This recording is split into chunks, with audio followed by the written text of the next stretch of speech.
छत्रपती शाहू महाराजांच्या गावा ठिकाणी म्हणजेच की कोल्हापूर या ठिकाणी आपण आज आलेलो आहोत. जात आहोत ते ज्योतिबांचे दर्शन घेण्यासाठीच, म्हणजेच की आपले दख्खनचे राजे ज्योतिबा राजे यांचे दर्शन घेण्यासाठी. ज्योतिबाच्या नावानं चांग भलं जाऊयात, कारण ते आहे फक्त कोल्हापूरपासून फक्त आणि फक्त 14 किलोमीटर अंतरावरती पडल्यामुळे या ठिकाणी सगळं वातावरण बदललेलंच होतं. आणि बापरे बाप, आता आपण लगेच पोहोचलोय बरं का मंदिरापाशी, कारण मंदिर डोंगरावरतीच वसलेले आहे. आणि हा भगवा झेंडा दिसला म्हणजेच मंदिरच आलं आपलं. या ठिकाणी माळा पण खूप मोठमोठाले आहेत, दीपमाळा म्हणतात याला. भाविक भक्त या ठिकाणी येतच आहेत. आणि हे पाहू शकता तुम्ही, वातावरण किती बेस्ट आहे या ठिकाणी. आणि हा वा, प्रवेशद्वार दख्खनचा राजा, वा दख्खनचा राजा ज्योतिबा माझा. आता सगळ्यात भारी असलेला हा व्ह्यू. जत्रा यात्रा पण या ठिकाणी खूप मोठी असते बरं का. आता हे या ठिकाणी पाऊस पडल्यामुळे थोडंसं वाटतंय. आता मध्ये मंदिरामध्ये गेल्याच्या नंतर आपल्याला सगळं गुलाबीमयच दिसणार आहे. कोल्हापूरमध्ये अशी मान्यता आहे की जेव्हा आपण कोल्हापूरमध्ये येतो अंबाबाईचे दर्शन घेण्यासाठी, तेव्हा आपल्याला ज्योतिबा देवाचे दर्शन घ्यावेच लागतात.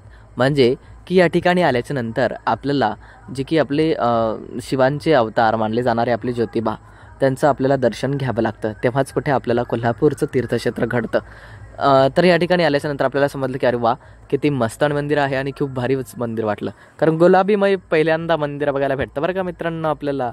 तर 14 किलोमीटर अंतर आहे, जास्त काय अंतर नाही आहे. कोल्हापूरपासून तुम्ही येऊ शकता. जर स्वतःची बाईक असेल तर तुम्ही कधीही येऊ शकता. आणि हां, सगळ्यात मोठी गोष्ट की आपल्या बसेस चालू राहतात.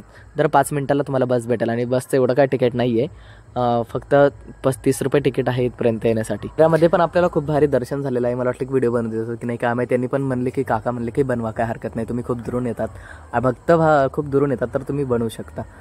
ज्योतिबा महाराजांची म्हणजे देवाचे आपल्याला दर्शन घ्यायचे होते. आता देवाच्या प्रवेशद्वारामध्ये आपण प्रवेश केलेला आहे.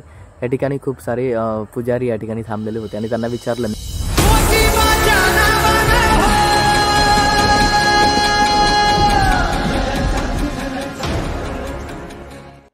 सर्वत्र गुलाबी झालेलं हे आमच्या दख्खनच्या राजाचं मंदिर.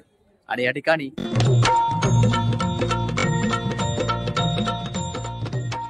माझी खूप वर्षाची मनापासूनची इच्छा होती की ज्योतिबाचे दर्शन आपण घ्यायलाच हवे, म्हणजे आमच्या दख्खनच्या राजाचे दर्शन घ्यायलाच हवे. या ठिकाणी पण आज माझी इच्छा पूर्ण झालेली आहे. आणि आज आम्ही गुलाबीमय झालेलो आहोत आमच्या राजाच्या दर्शनासाठी.